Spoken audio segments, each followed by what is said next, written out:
Hi everyone, my name is Casey Frashante. I'm an astrologer from Australia, and today I wanted to look at Casey Anthony's chart and any active transits and progressions that were happening during her daughter's disappearance, leading up to her daughter's disappearance, and the conclusion of that. Um, I know that Stephanie Harlowe, I think that's her name, and I think that's her channel name. She's done a deep dive on, Casey Anthony's case and covered a lot that I personally never heard about. I was only a kid when this happened. It happened in 2008, and I remember Casey Anthony's face on TV, and I remember seeing her on the computer because her and I have the same name. And I'm scared that I might like say Casey Frashante when I mean to say Casey Anthony. So just like excuse me if I say the wrong name. It's just that whenever I would like look up my own name, her picture would come up. So I think I've always been kind of conscious of who she is and what she did, whereas other people in Australia around my age, maybe even older, like they don't maybe they know the name, but they don't know about her. And I wonder if it's similar in America, but I know that there was much more coverage about her in America. I just remember watching that Stephanie Hollow video, the deep dive about Casey Anthony. I want to say maybe like 5 years ago, maybe even longer. It was a really long time ago, and I was so just bewildered by the whole thing. She covers so much about just how much Casey lied about, how kind of strange the whole family was, and I'm a young mother myself, not as young as Casey, but um, something like that is not it's not normal to happen to your kid, and the way she was behaving was not normal. And by normal, I mean like I would say wrong. There was a lot wrong with what happened, and I think that's why so many people are infuriated with her and what the outcome was. Okay, so for those of you who don't know, Casey Anthony is an American woman. I think she was maybe 18 years old when she had her daughter Kaylee, and I think when Kaylee was 3 years old, she essentially like went missing. Casey swore she didn't know what happened to her, and there was like an extreme kind of search for Kaylee and where she was. And it turns out Kaylee's body was found not far away from Casey's house, and but her body was so decomposed they couldn't really come to a conclusion of what happened to her. Meanwhile, every conceivable point of evidence pointed to Casey having something to do with Kaylee's death, and she went to trial for it and somehow was found not guilty. And that kind of outraged the public because it didn't make sense why she was found not guilty when there was so much evidence pointing towards Casey having something to do with it or knowing about it or orchestrating it, whatever. She was found not guilty. So, um, this was over 10 years ago. So, and people seem to have moved on. I think there was a recent-ish documentary about Casey and her life and where she's now and, whatever. But, I wanted to look at her chart, and I gotta say, like, I felt filming this video, I feel kind of like I'm dropping the ball already.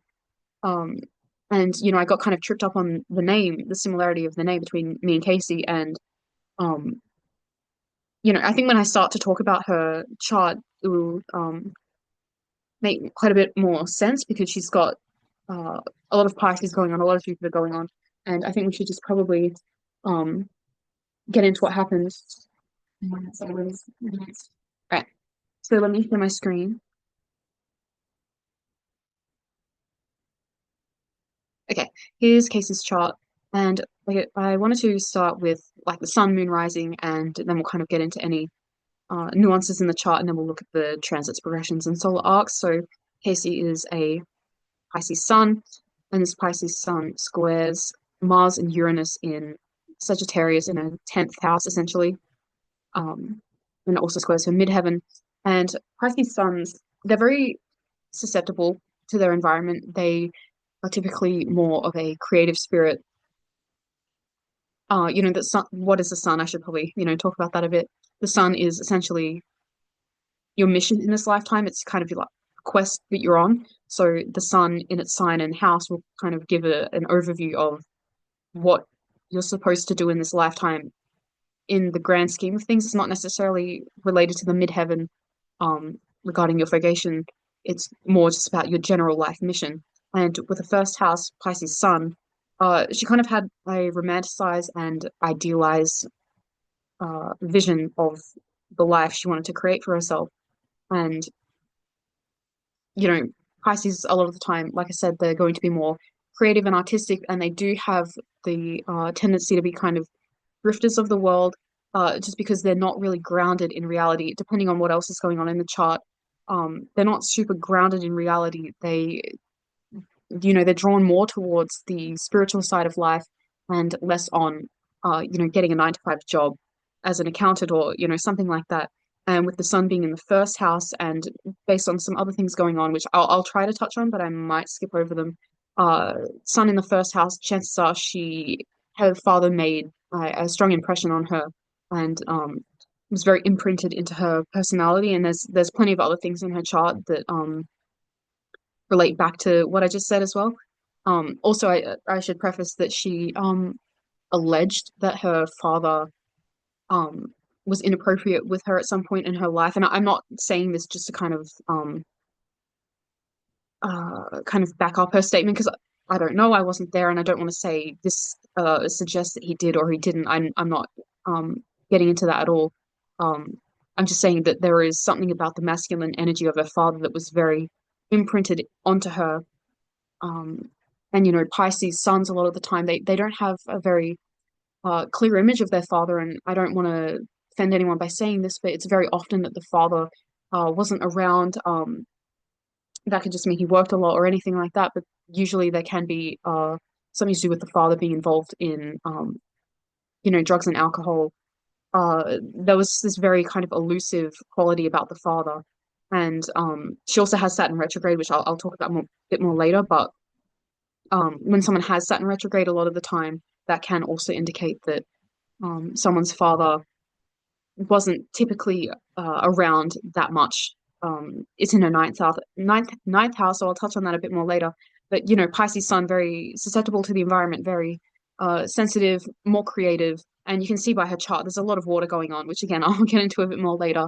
Um, but with her Sun squaring um, Mars and Uranus, which is essentially in her 10th house, there was kind of like, especially with Uranus, she felt more like an outsider than anything. And Mars square Uranus and square Mars, there was this real kind of uncooperative and unpredictable, inconsistent thing about her, which, the uncooperative part doesn't really mesh well with the Pisces qualities, but, it does in the grand scheme of things, where this is someone that's going to kind of back away from everyone and not necessarily like put up a fight in defense of being uncooperative and unpredictable, but more so just where is she? She's not around.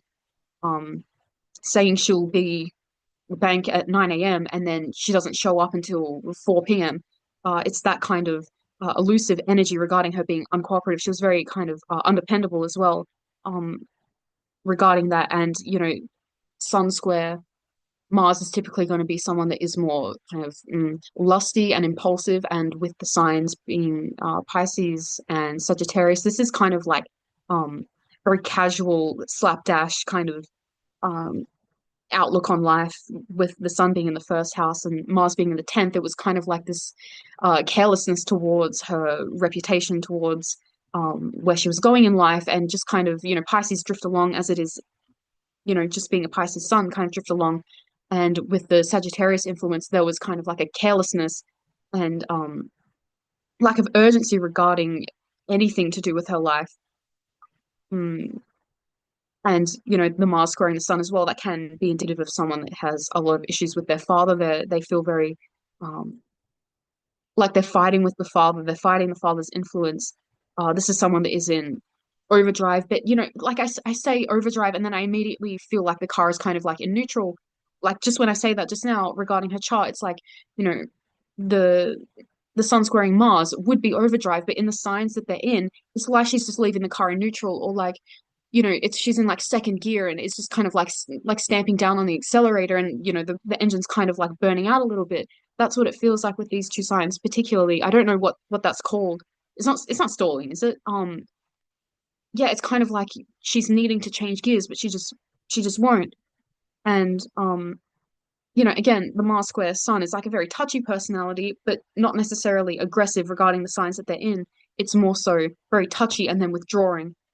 Very touchy, but like you're touching smoke. It's kind of like your fingers just go like straight through it. Um, and then her Sun is also squaring her midheaven, which would be someone that is just, again, it just compounds that drifter kind of energy. She has no purpose. She feels like she has no purpose in this life. She doesn't, it's kind of like the life compass is smashed and she's just kind of like adrift on the open ocean. Um, that's what I have to say about that. And then we should move on to the moon. She's the moon in Cancer in the fourth house. This is someone that is going to be moon in Cancer in the fourth house, incredibly withdrawn and passive regarding what she needs. Moon in Cancer individuals tend to be babied a lot by the family. They tend to be, and you know, I'm not saying this to offend any moon in cancers or anything like that. They will sit around and kind of complain about life and then kind of look at their life and it's like you have a good life.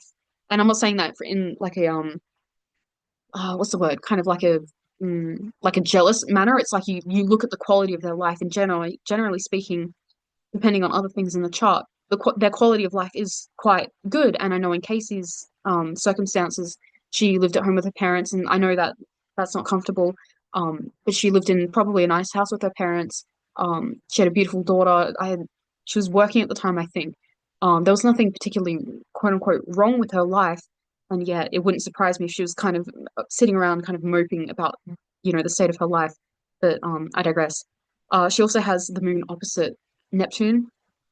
And I mentioned in my Eric Harris, sorry, I mentioned in my Eric Harris video that the fourth and 10th house axis always has to do with parents.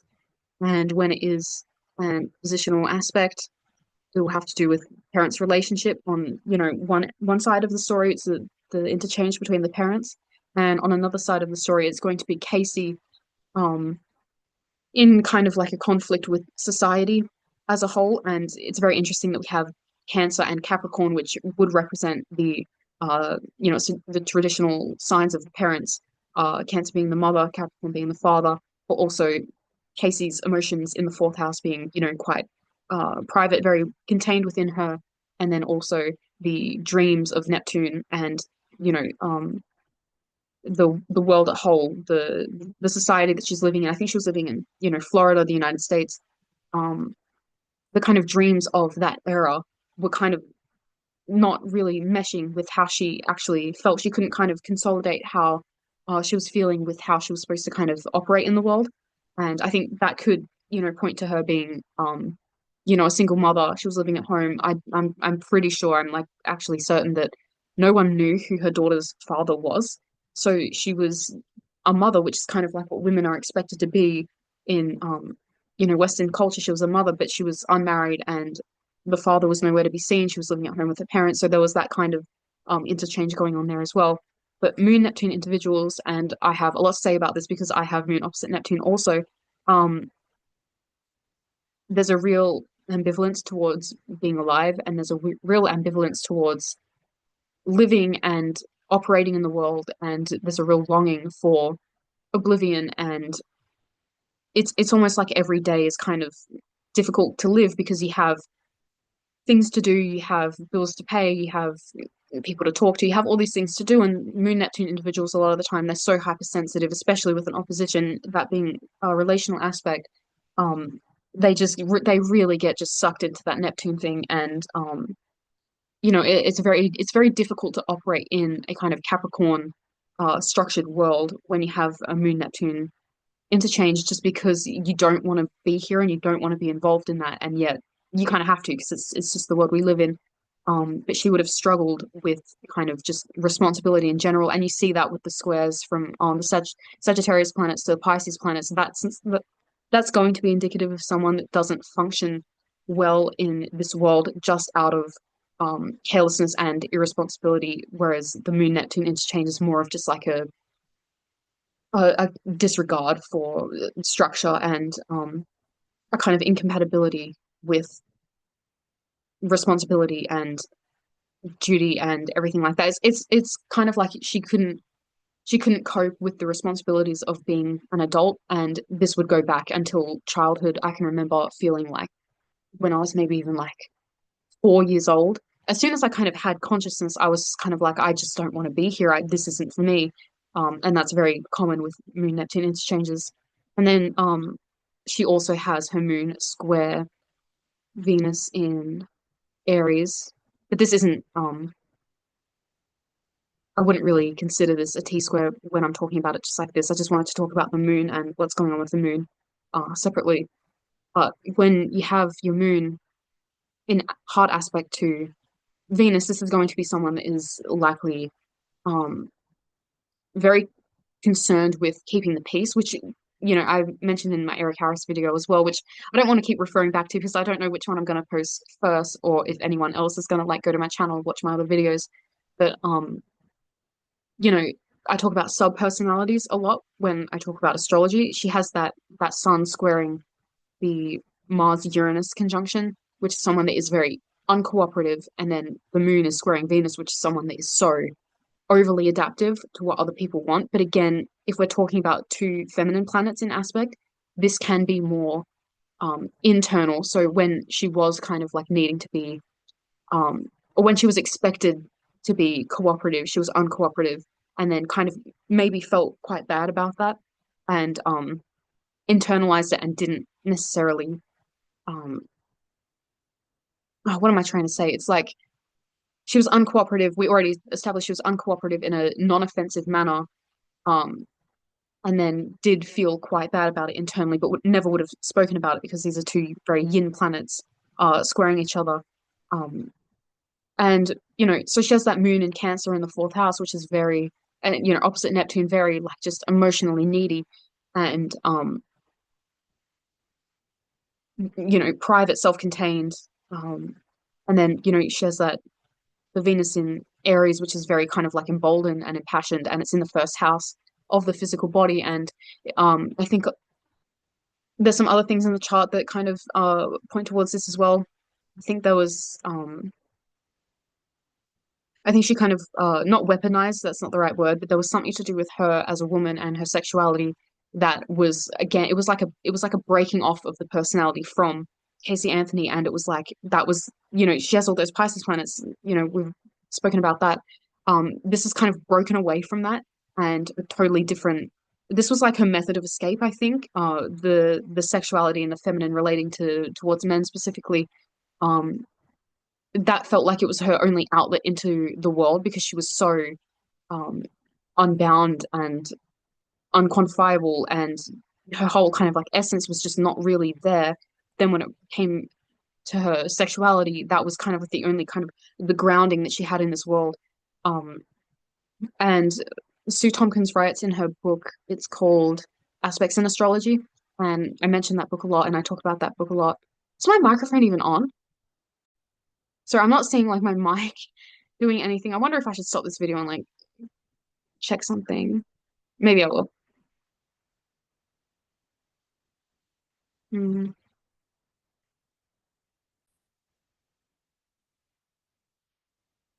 Sorry, I'm quite sure that my microphone is recording, but I wasn't seeing the audio like on the Zoom toolbar like moving, so I wasn't really sure. It's moving now, but like I hope it was recording the first part of this video. I really don't want to re-record it.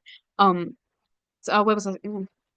In Sue Tompkins' book, she talks about a lot the interchange between certain signs when they're in a certain configuration. She talks about like an Aries planet, regardless of the planet squaring a Cancer planet, regardless of the planet, is going to have the flavor of mm, kind of feeling impassioned, and then feeling incredibly needy, and feeling very um independent, and also feeling kind of like an emotional sponge towards everyone else. And it's like, it's very hard to kind of configure those in any kind of productive way, which is essentially what a square aspect is. So we have Casey with her feminine relating and what she values being in Aries. She was, and the first house again, she was kind of like lusty and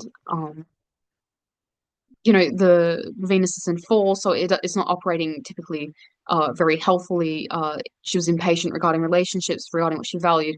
And then you have that really sensitive moon in Cancer, which is kind of um, a total kind of stepping away from the world. And again, opposite Neptune, it's going to be someone that is going to just like have no interest in the outside world, no interest in living. And then Venus in Aries is kind of like all about living and going out and having fun. So she had that going on, and which is what I would refer to as kind of like a sub personality. Um, but generally, Moon and Heart aspect to Venus is going to be someone that is spoiled materially and avoidant, not interested in causing fights. And again, like I mentioned before, if my microphone picked it up, but I really hope it did, the Sun squaring Uranus and Mars in Pisces and Sagittarius is someone that is going to be like totally just um, unreliable, but not in an antagonistic way. It's just everything's kind of up in the air with them all the time. And what do I want to talk about next? Oh, her ascendant. So you've seen already that she has this Pisces ascendant, and you know, again, it's just compounding that kind of loose energy that she has of um not really feeling like she's grounded in the world. Um, Pisces risings typically have rose-colored glasses on all the time. Again, with the sun in the first house in Pisces, very sensitive to the environment. Um, Pisces risings are going to be a lot of the time like a psychic sponge, and again with the moon opposite Neptune, she was too sensitive to everything going on around her, and there was that real sense of withdrawal and just ambivalence to being alive. And then there's the impatience with the Sun square Mars and Uranus, and then the Venus in Aries. So there was like a very distinct kind of split within her personality with regards to her and how she operated in the world. So I'm just looking at my notes.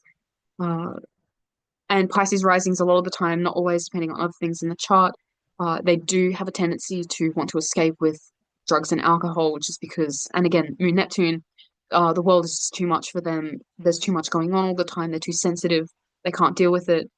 As far as I knew, as far as I know, I don't know if Casey used drugs, but I'm pretty sure she was drinking because during the time her daughter disappeared, there was, you know, evidence of her going out and partying and things like that. Um, And when I was writing my notes, I wrote Zandow, and again, I don't know if she was on any kind of medication. I know there was like a lot of um, discourse around her, uh, kind of joking about giving her daughter Xanax to go to sleep so she could go out and party. And this isn't like a joke that I'm making regarding that. This is literally like being a Pisces rising with the other configurations that she has.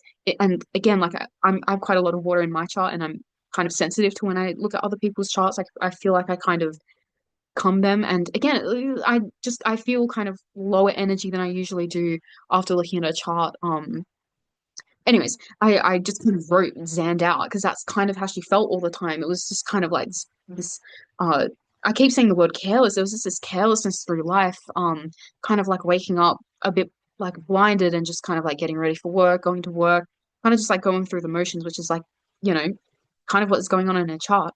Um, and with the ascendant squaring, because she has a sun conjunct the ascendant, it's wide, but it's still there. But with the ascendant also squaring um, her Mars Uranus conjunction, there is a real selfish streak when it came to her, and a real kind of like touchy and self-concerned quality to her personality, because the ascendant is the personality. The sun is more to like the essence of the person and the mission that they're on in this life. Um, Whereas the ascendant is literally her, and the moon is just kind of what you need to feel safe. Um, but with those planets squaring the ascendant, it's very, very self-concerned. You'd think with Uranus it would be concerned about society, but we can tell from the rest of her chart she wasn't concerned about society. She was concerned about leaving society, if anything, and doing anything to accomplish that with the square to Mars and Uranus to her ascendant. Um, what else did I want to talk about? Wait, where am I not? Okay. Um, so let's talk about a chart ruler next. Chart ruler can be interpreted as being Neptune in Capricorn. I've found with my studies that it's less accurate going with the outer planet if they are ruled by an outer planet, just because it's so broad and so many people have this placement. It's much more, in my opinion, accurate to look at the traditional ruler, which would be Jupiter in Pisces. Um, Jupiter in Pisces in the 12th house, I have one, keyword to say about that. It is just lucky. These people are just lucky when it comes to like everything. They have a real um kind of like guardian angel looking out for them. Um, again, my microphone is off. I don't know why. Or it's saying that it's off. We'll see. When I look like play back this video or whatever. Pisces in the 12th house, just lucky. There's a real guardian angel. Um, you know, kind of protecting her all the time. And what's interesting is that she has, like Eric, a interchange between um Saturn and Jupiter. And I know in Eric's chart, he had the conjunction, and I mentioned in that video that people with a hard Jupiter-Saturn aspect, a lot of the time, they have a rule book of life that they need to follow. These are real kind of like, it's very common to see this interchange in like Bible bashes, and um, you'd think, given the sign that Saturn is in, which is Sagittarius, you'd think this would be someone that was like super emboldened by religion.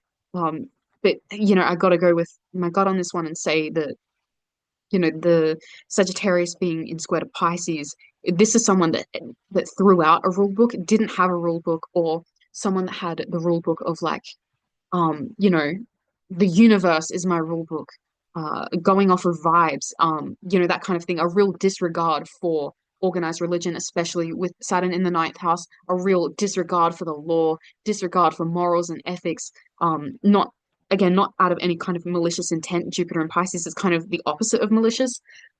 This is just someone that had a total disregard for it because she didn't need it. She didn't need a code of ethics to live by. Um, she was just doing her own thing, concerned with herself. And again, I'm not saying this out of any kind of like anger towards her. I do personally think she's guilty. This is just kind of like what I'm going off astrologically. Um, this is just someone that, didn't have a rule book for life. You'd think they would, but based on what we know about her, this is someone with a total disregard for any kind of rule book. This is someone that could not show up anywhere at any time, no matter how hard she promised. This is just showing up whenever she felt like she wanted to show up, and again, not expecting people to wait for her necessarily, but she would just kind of show up whenever, and if people were there, then great, and if they weren't, they wouldn't. But Moon in Cancer, people would be waiting for her, I think. Um, so that's what I have to say about that square. Uh, you know, Sagittarius, I mean, Saturn in Sagittarius in the ninth house would be someone that is, Saturn is boundaries and fear, um, and mastery. This is someone that is supposed to kind of master wisdom and higher learning in this life. I'll touch on something plugging back into this a bit later. I think with Casey, this is more about it was just kind of like difficulty. This is kind of like just a compounded sense of difficulty with the law, a difficulty with ethics. Again, the lack of morals, lack of discernment. You know, the ninth house is correlated with the super conscious and being able to kind of put the pieces together without, you know, the finer details. It's getting the broad scope of things. She had a real difficulty understanding the bigger picture of everything, but yet she was kind of like a master at that with all the Pisces stuff. Um, but again, the Pisces stuff is so kind of like internalized, so uh, plugged into her from the collective unconscious that none of this was at all kind of operating in her mind at the time, which the ninth house is about learning. There was a real just difficulty with coming to her own conclusions, I think. I don't think she had any conclusion to come to. She was already at the conclusion. Um, and again, with the Saturn in the ninth house being retrograde in Sagittarius, it's in my opinion, I think she got this from her dad. Her dad probably didn't discipline her, didn't encourage her to come to her own conclusions. Didn't He wasn't a very good example regarding ninth house matters. And again, Saturn rules her 11th house, which is society and how society behaves and what's popular in society and everything like that. The world she was living in and the people that were around her, they weren't setting a good example either. And I don't think she had anything to kind of base those kind of ethics on because no one around her was concerned with that.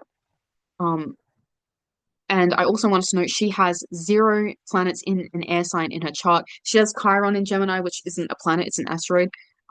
Or it's something else. It's like between a planet and an asteroid. Either way, this to me would just reiterate the fact that she struggled with the air element.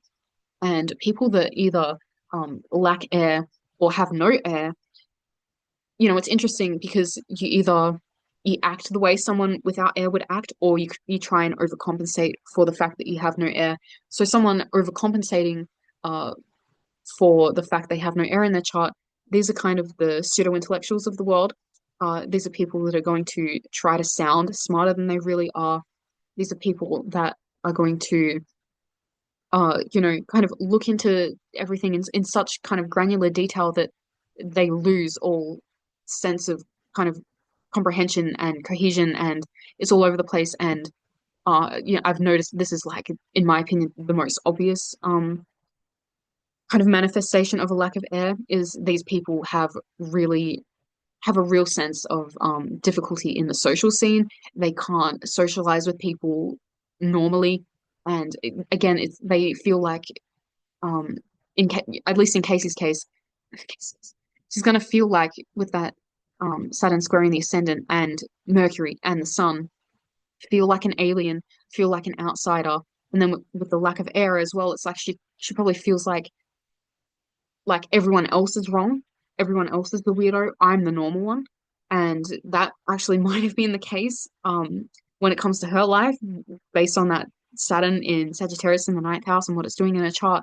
Um, Maybe she was the normal one. But either way, there's a real kind of like a desperateness in wanting to connect with others, but like a constant difficulty in doing so because the air sign is the air element is associated with relating and civility and connection. And when you don't have any air, it's where is that really coming from? You can't connect with people, and you know, um, kind of expanding on that, she has a grand water trine in water houses, and grand water trines. These are people that are very emotionally self-contained. When you have a grand trine in any element, you don't need that. So when you're lacking an element, it's like you need that really badly, and you're either going to overcompensate for your lack of that element, or you're going to get it through a partner, or you're just going to struggle with it. A grand trine in an element is the opposite of that. It's like you've got everything and you don't need anyone else to give it to you. And when we're talking about water, we're talking about um, that psychic sense and someone that is very kind of like aware of their emotions and aware of how they're feeling. People kind of like associate water signs a lot of the time with anger, which really isn't the case because water signs are going to be the least likely to be chronically angry because they're so in touch with their feelings. They know how they're feeling and they deal with that. They're going to journal about it, write about it in song, do something creative with it typically. And it's the other signs that struggle with anger because they don't know what to do with it. And it just kind of like bottles, like earth signs are going to get kind of like an ulcer in their stomach.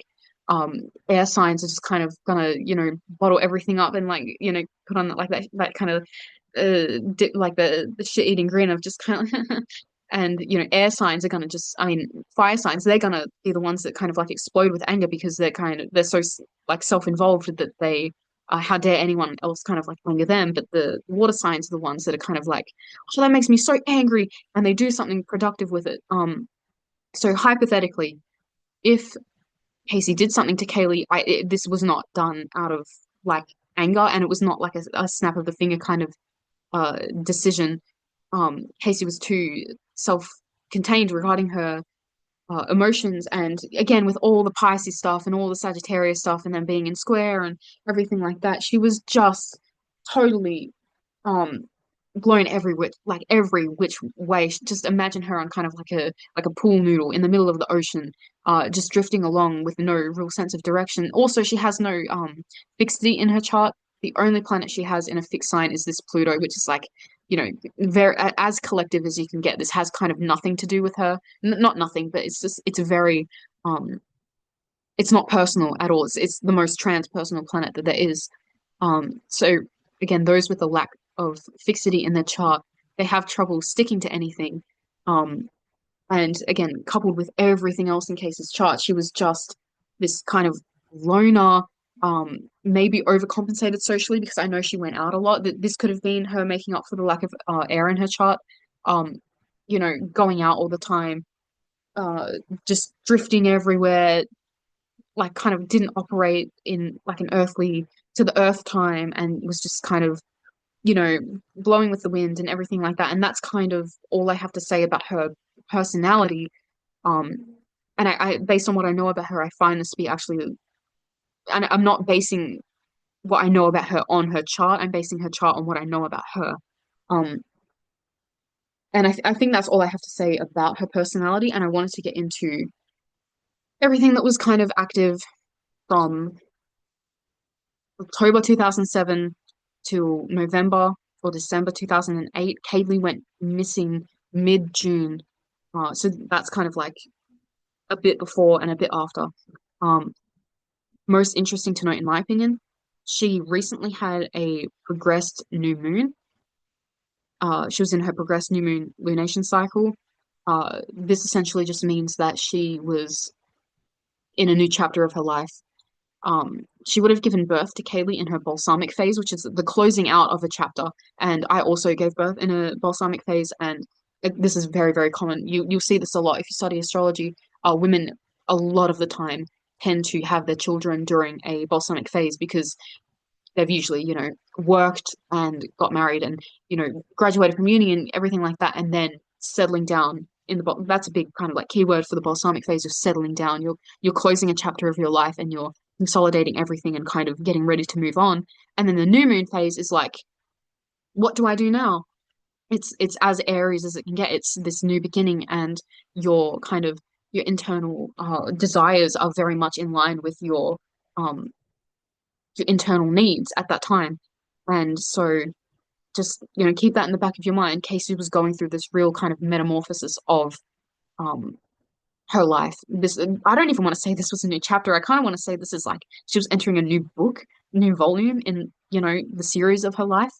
Um, and so I don't want to cover literally like every little thing that was going on in her life at the time, but she was this is just one example of this huge personality overhaul she was experiencing um during this time. I think, the loudest one to me would be she experienced transiting Uranus conjunct her ascendant. When was this? Let me check. Transiting Uranus conjunct the ascendant. This would have been from she had an honorary hit on the 23rd of June 2007, and this would have wrapped up in uh, early January 2009. So for about a year and a half, she was experiencing just these unbelievable changes to her personality. I have experienced Uranus conjunct my ascendant, and it was a real kind of like, for my chart personally, it was kind of like a make or break moment in the fact that I had to just like grow up. I didn't have a choice. Again, this is based on my chart.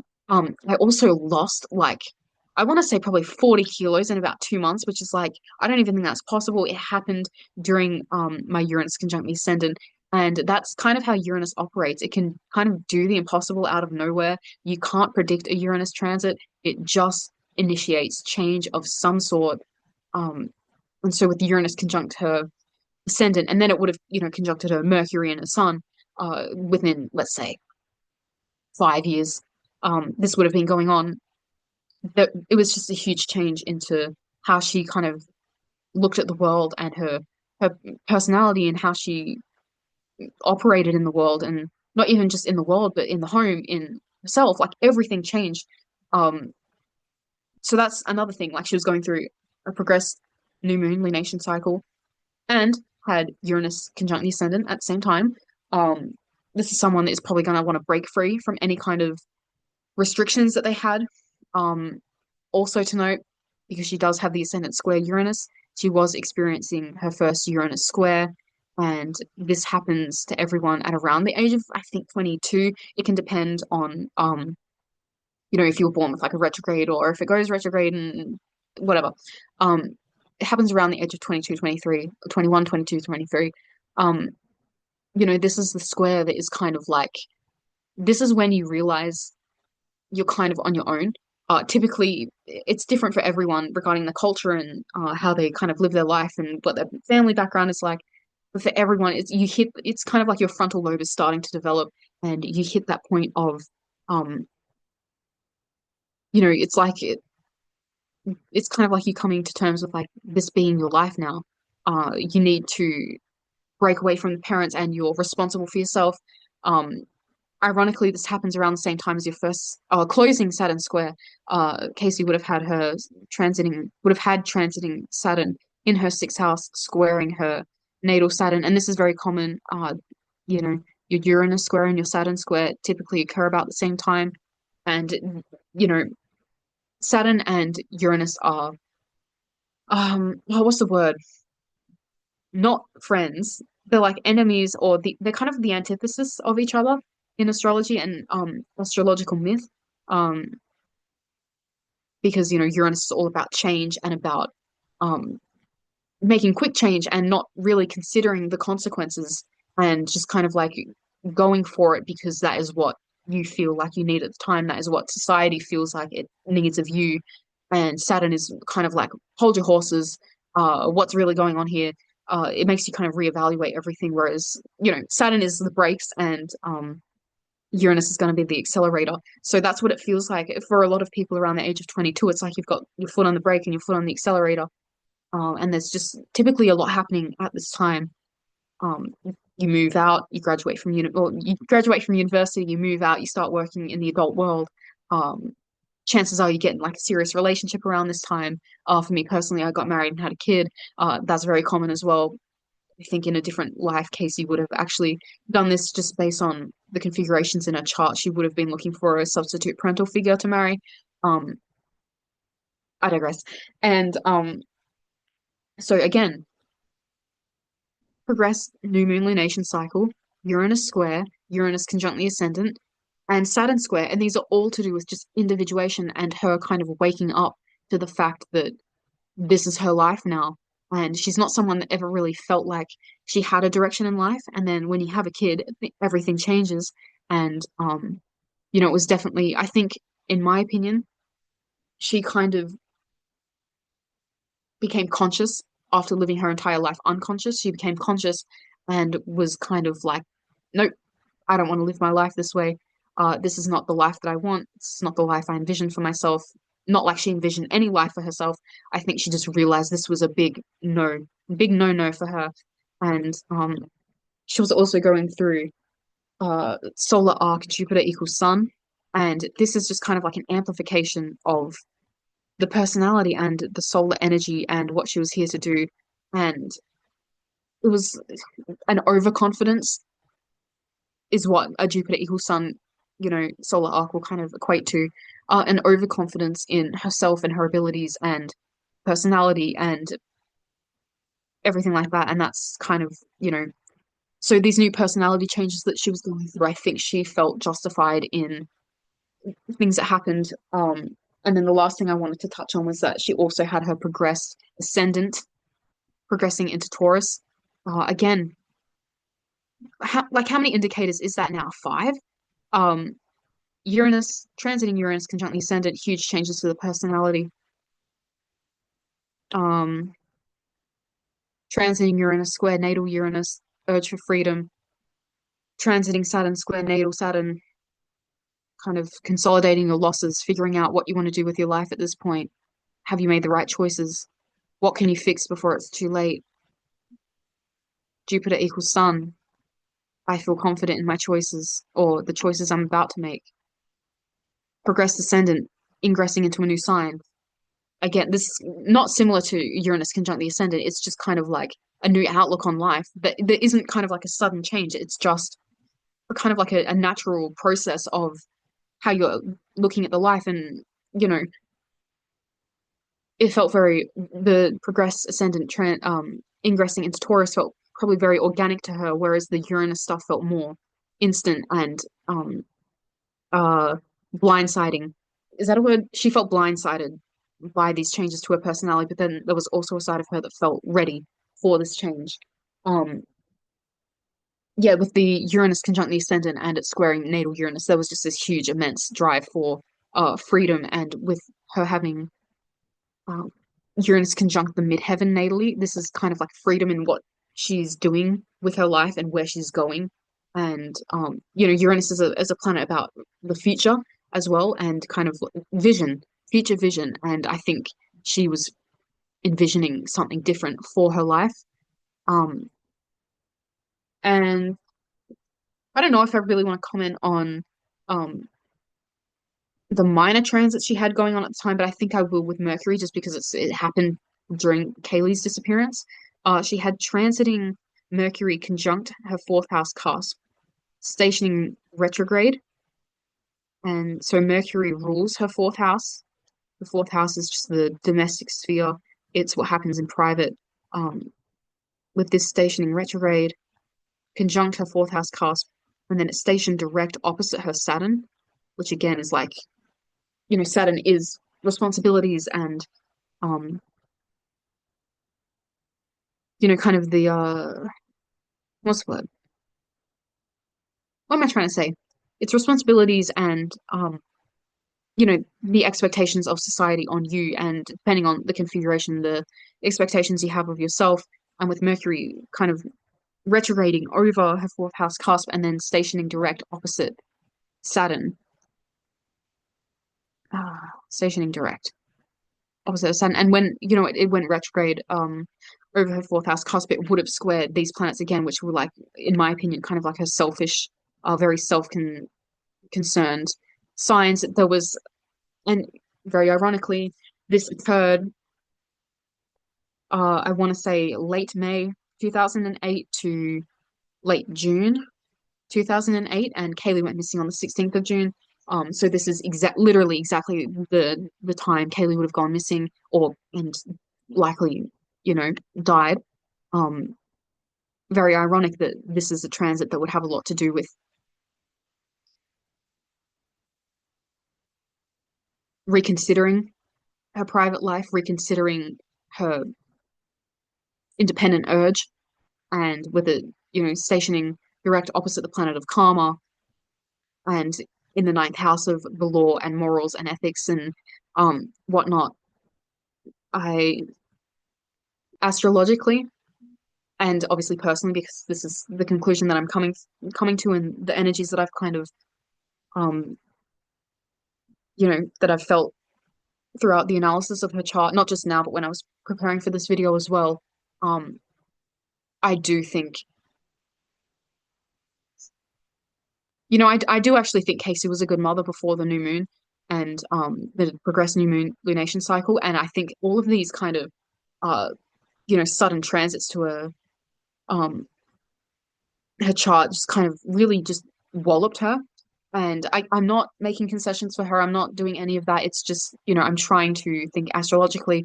And I just think again, it's Uranus. You can't prepare for Uranus. There was just this out of nowhere, she kind of just felt this real split from her typical personality.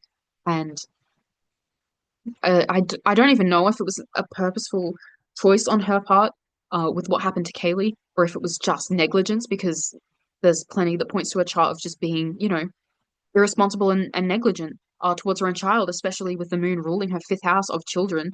So this would be Kaylee for her, and with it being opposite Neptune, which is, um, the planet that dissolves things and the most mysterious planet, and planet that just never has any answers for anything, and it just totally disappearing, and it being in the parental aspect, as axis and everything is just kind of like, it doesn't surprise me astrologically that her daughter disappeared. And part of me actually wonders if Casey even knows what happened to her. I think what they used in court was that I don't know how, maybe Casey wasn't paying attention, or that she admitted to not paying attention. But it was something like Haley fell in the pool and drowned, and Casey didn't know what to do, and so she panicked and um hid her body wherever she hid it.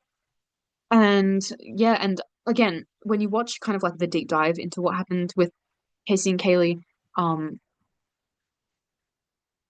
like Casey didn't report Kaylee missing till a month later, and I know that Casey's parents were asking her, "Where's Kaylee? What happened to Kaylee?" Casey didn't have any answers for them, and it wasn't until she admitted to her mom that she doesn't know where her daughter is, she doesn't know where Kaylee is. Her mom like freaked out and called the police, and that's the only reason um any of the public found out about what happened to Kaylee, because Casey wasn't about to go to the police and say my daughter's missing, and yeah, it's so reflective in just the personality of Casey Anthony. Um, just the total disregard for consequences as well with that, with the stuff going on with her Jupiter. Um, I don't know if Casey intentionally um did something to Kaylee or if it just kind of happened and Casey was just kind of like going along with it and just figuring that she wouldn't get caught, which she kind of didn't, considering that she was found not guilty. It's just yeah, it's really strange because I don't even have an answer. I can't even say for certain if I think um if she did actually do anything on purpose. The Mercury retrograde kind of makes me want to say that she did, just because um Mercury is amoral. The way Mercury functions, it just does things, and it does Mars does things. Mercury kind of just like observes and collects data and just writes everything down, and it doesn't really care for discernment very much. Um, and it's not particularly purposeful. It's just they're doing what it needs to do. And with that being Mercury, the Mercury retrograde, it has Casey's kind of, you know, the ruler of her fourth house and being, the ruler of the conscious, the semi-conscious mind, um, and the way you connect A to B. I think Mercury has a lot to do with planning as well and travel, short distance travel. And ironically, Kaylee was found not far away from Casey's house. Part of me wants to say that I think this actually kind of was intentional just because of the timing of that Mercury retrograde. Um, Maybe Casey reached a kind of breaking point and a sense like a stage of desperation that she's never felt before, that she had to just do something to kind of honor her Uranus transit that she was going through and the Saturn square. Again, I'm not making concessions for her. I'm not taking her side. I'm just trying to tap into the energies of what the astrology is telling me. And I think, yeah, that's kind of all I have to say. I think you can kind of put the pieces together yourself that this was not some kind of freak accident that happened and Casey was so oblivious to it and everything like that. I would really, really, really recommend watching the video that I'll put in the description um for the history of this entire case, and watch it for yourself and compare it to everything I've said, and even do your own research. Don't just take my word for it. If you're advanced in astrology, do your own astrological research into what happened and form your own conclusion. Don't just listen to me. But yeah, it's just again, like I feel just really weird. It's so interesting that I'm looking at my taskbar on Zoom and my mic isn't working, even though when I go to like my main settings, it says that it's working and it's recording. Feel really uneasy about it. Actually, I don't want to record this video again. But also, just an added note, because I share the same name with Casey, I have always found it incredibly strange, and I've never heard anyone else talking about this. I find it incredibly strange that Casey named her daughter Kaylee. Uh, the names are just too similar. There's a really similar cadence. Again, people can kind of they can name their kid anything that they want. And as someone that has a kid, that in my opinion, he chose his own name. I wouldn't have named him what I named him, because I liked the name. The kids kind of choose the name. It was just kind, in my opinion, that's quite often the case. Um, but yeah, Casey and Kaylee, there's just a weird energy between the interchange of those names. They're too similar.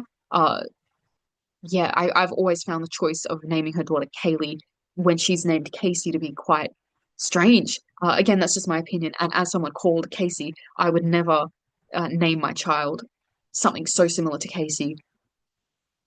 It's kind of confusing, and Casey's confusing. We've gone over that one in her chart, so whatever. I think that's all I have to say about all of this. I hope you enjoyed this. I hope it was kind of coherent. Um, yeah, I feel really weird. I feel weird, and I felt weird since looking at her chart, which is obviously my fault. This isn't to do with astrology or Casey Anthony. It's clearly my issue that I need to sort out. Maybe be less personal when I look at people's charts. Anyways, I don't know how long this video is. Wait, my mic was recording. Um, but yeah,